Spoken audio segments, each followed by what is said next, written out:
Monsieur Pereira avait appelé le siège de Leroy Merlin pour avoir des infos sur des panneaux photovoltaïques. Une fois arrivé à son domicile, je me suis aperçu qu'il y a eu des travaux qui ont été engagés, mais plus des rustines que des vrais travaux énergétiques. Et c'est à partir de là que je déterminais qu'ils étaient en difficulté au niveau financier et énergétique. J'ai rencontré Mohamed pour pouvoir lui présenter le dispositif Amélio, qui est le service public de la rénovation énergétique de la métropole européenne de Lille, qui est le dispositif dans lequel Solia est engagé. Quand on s'est rencontré avec Mohamed, justement, le dispositif Territoire Zéro Exclusion Énergétique, porté par l'association Stop Exclusion Énergétique, venait de démarrer. Et donc nous, Solia, on commençait à être en recherche de propriétaires qui puissent bénéficier de ce programme. Et Mohamed, du coup, a pensé à la famille Pereira. Alors avec Cécile, nous avons décidé justement de faire une première visite en commun.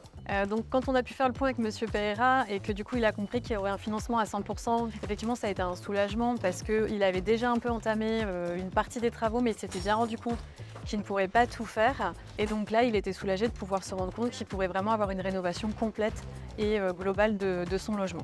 Les clés de réussite entre la coopération entre Solia et Leroy Merlin, c'est surtout de travailler intelligemment. Moi, ce qui m'a marqué avec la relation avec Mohamed, c'est qu'il était vraiment impliqué avec la famille de Monsieur Pereira, parce que c'est lui qui a l'initiative et qui l'a suivi dès le démarrage. Et puis c'est surtout la fluidité qu'on a entre nous qui nous permet de faire avancer le projet plus vite que pour un autre projet.